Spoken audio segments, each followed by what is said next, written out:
परभणी जिल्ह्यात मागच्या 24 तासामध्ये अतिवृष्टी झालेली आणि याच अतिवृष्टीमुळे कुठे कुठे काय काय नुकसान झाले, नेमकी काय परिस्थिती आहे हे जाणून घेण्यासाठी आपल्यासोबत स्वतः जिल्हाधिकारी आहेत। सर, किती पाऊस झालेला आहे आणि काय नेमकी परिस्थिती जिल्ह्यात झालेली आहे?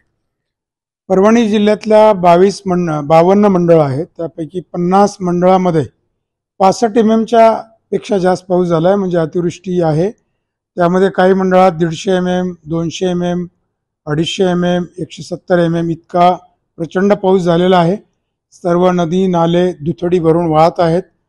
कालपासून आपण पुराच्या पाण्यात अडकलेल्या 6 लोकांना भारतीय सेना दलाच्या टीम मार्फत वाईबोत या गावी अडकले होते, त्यांना रेस्क्यू केलेला आहे। जिंतूर तालुक्यात एक इसम पाण्यात अडकला होता, त्याला देखील भारतीय सेना दलाच्या टीमने रेस्क्यू केले। सोनपेठ येथे 6 लोक शेळगावला अडकलेत, त्यांना देखील रेस्क्यू करायचं काम चालू आहे। मनुष्यहानी अद्याप आलेली नाहीये, वित्तहानी बऱ्यापैकी आहे। पिकांचं खूप मोठं नुकसान झालेलं आहे, त्याचं असेसमेंटचं काम सुरू आहे। काही जनावरही दगावल्याचे रिपोर्ट्स आहेत, त्याच्यावर देखील आपण लवकरच पंचनामे करून ते देखील काम करणार आहोत। एकूणच परभणी जिल्ह्यामध्ये प्रचंड प्रमाणात पाऊस झालेला आहे, सरासरीपेक्षा पाऊस जास्त ओलांडलेला आहे, त्यामुळे पिकांचं मोठ्या प्रमाणात नुकसान झालेलं आहे। सर, ह्या पिकांच्या नुकसानीच्या संदर्भात शासनाकडून काही आलेत का आदेश पंचनामे करण्यासंदर्भात किंवा मग प्रत्यक्ष पाहणीचे?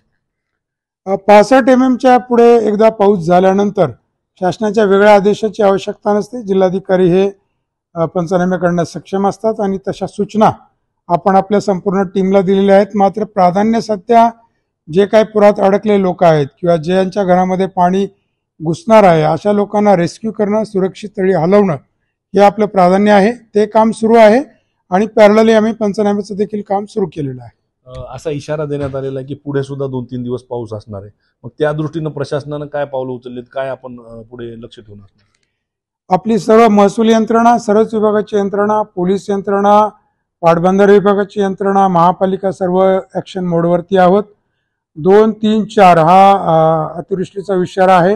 2 सप्टेंबर, 3 सप्टेंबर, 4 सप्टेंबर त्या अनुषंगाने सर्व उपाययोजना करण्यात आलेल्या आहेत आणि भारतीय सेनेची एक कॉलम पूर्ण परभणी जिल्ह्यात निवासी आहेत, त्यांच्या आपण 2 सेगमेंट केलेले आहेत। जसजशी गरज पडेल तसं त्यांना मुवमेंट आपण करतो आहेत आणि ते आपल्याला चांगली मदत करतायत। एकूणच परभणी जिल्हा प्रशासन आणि प्रशासनातील सर्व जे विभाग आहेत ते तत्परतेने रिस्पॉन्ड करत आहेत आणि आपण याला सामोरे जात आहोत। एकूणच बघायला गेलं तर ह्या मागच्या काही 24 तासामध्ये मुसळधार पाऊस, अतिवृष्टी झालेली आहे, पुढे सुद्धा पाऊस होण्याचा अंदाज आहे आणि याच अनुषंगानं प्रशासनानं सुद्धा सर्व तयारी केलेली आहे। कुठं काही झालं तर सर्व यंत्रणा अलर्ट मोडवर आहेत। कॅमेरा पर्सन विशालसह पंकज क्षीरसागर, एबीपी माझा, परभणी। एबीपी माझा, उघडा डोळे बघा नीट।